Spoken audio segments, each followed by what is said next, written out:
Well, everyone, it's time for us to go and take a look at the iPhone 16e and compare it against the iPhone 16 camera and see which one is a better one for you.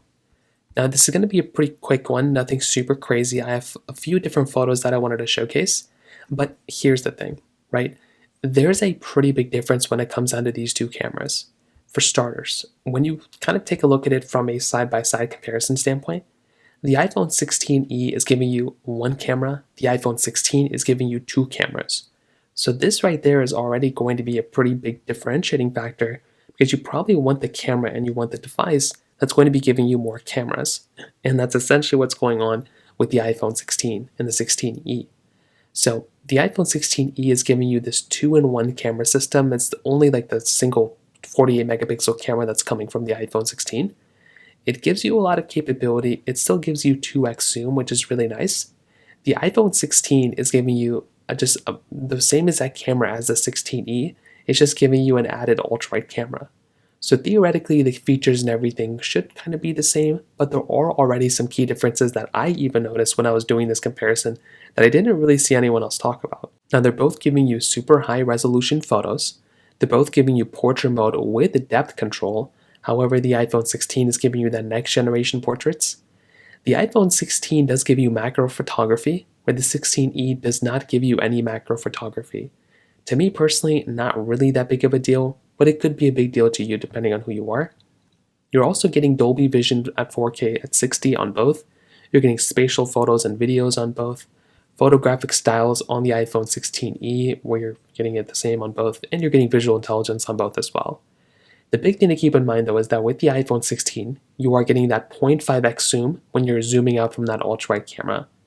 So you can go ahead and just zoom out all the way 0.5x and you can basically go through and use your phone that way, which I actually think is a really, really nice thing to basically have. So from that side, I think that pretty much covers it up from that particular side. Now taking a look at the actual photos that I've taken, pretty much I took these two photos side by side next to each other. The iPhone 16e photos are on the left, the iPhone 16 photos are on the right. Now, from the high level viewpoint from this point, there's really not that big of a difference. Like, I can definitely be honest with you, it's pretty much almost the same type of experience that I'm experiencing here. So if we start zooming in a little bit on the 16e, if we go and kind of zoom into this particular portion right here, I can kind of tell you that for me personally, and I tap the focus, I try to get the best photo on both. For me personally, it looks like the 16 does a better job at blurring out the background here. So you can see on the 16e, at least in between these twigs and sticks and everything, it looks to me that the iPhone 16e doesn't really blur out the background as much as the 16. Same thing with this side, like it's definitely like, I can definitely tell that it's not as blurred out on the iPhone 16e. Don't know what could make that happen, but that is essentially what's going on here. The colors themselves, though, look about the same. There's not really that big of a difference on the colors. You can see there's a lot of colors and stuff going on here. But for me personally, it does look like the iPhone 16 does do an overall better job at basically going through and kind of making the background a little bit more blurred out, more so than the iPhone 16. So I like the 16's photo here more than the 16e. This next photo is just of the sky.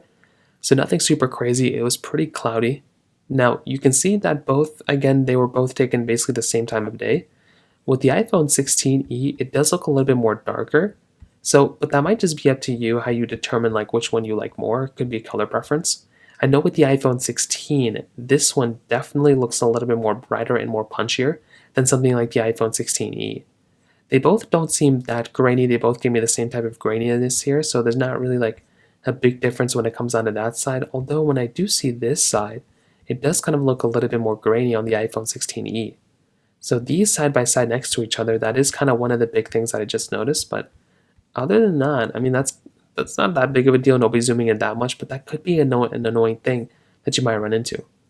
This next one was also something that was very interesting. Now, I guess I took them in two different ways, but if we just kind of take a look at this particular portion right here, again, it looks like my iPhone 16 does a better job at kind of punching out the colors and popping out the colors more so than the iPhone 16e. So it just looks better in my personal opinion. Also, if I go and just zoom in like this way, I just zoom in this way, you can see that for the most part, it does look like to me that the backgrounds are blurred on both for the most part, like kind of the same. Although the 16 again, I think does do an overall better job kind of blurring out the background just a tad bit more in my personal opinion from what I can see. So looking around, they both look pretty good, not too many issues here for the most part. They both look pretty good overall, so I think that's a nice thing too. But it does kind of look like to me that if I'm going to look at both, the iPhone 16 does kind of do a good job at kind of blurring out the background more so than the iPhone 16e in my personal opinion. So from that side too, that's kind of another big thing. Zooming out of both, if you go and kind of see this one, this is where I noticed a really big difference. Now, the iPhone 16e does not give you portrait mode with animals. So that was a very interesting thing. I tried to take it a couple times and it kept telling me that no human detected. So I kept moving in, moving back out, like kind of fixing it. But I realized there's no portrait mode for animals on the iPhone 16e. That is a very annoying thing. There's a lot of, I think all the phones I tested, like the iPhone 13 all the way up to the iPhone 16s, all had portrait mode with animals. It's very weird that my iPhone 16e did not have that. That's a very, very weird thing. I have no idea why Apple did that. Now, if we go and take a look at the sides, I mean, the photo on the iPhone 16 looks better. I think it's not like the best one because I didn't really, I try to make it even. But you can kind of tell that, yes, it's more clipping on the 16, but that's because it even had portrait mode to begin with. You can turn this off if you want to, but I do like having the ability of even enabling my portrait mode if I want to, right? Like the 16e doesn't have that. And I feel like that's a very, very weird thing for Apple to kind of miss out on. And I feel like that in and of itself should have been one of the big areas where they kind of focused in on and gave it to us, right? I wish they gave us portrait mode with animals, and I feel like this in and of itself is another one of those really weird things that they ended up doing. Now, finally, I took a photo just in my room, just of some like dull lighting. This was also pretty interesting because it's more or less the same thing.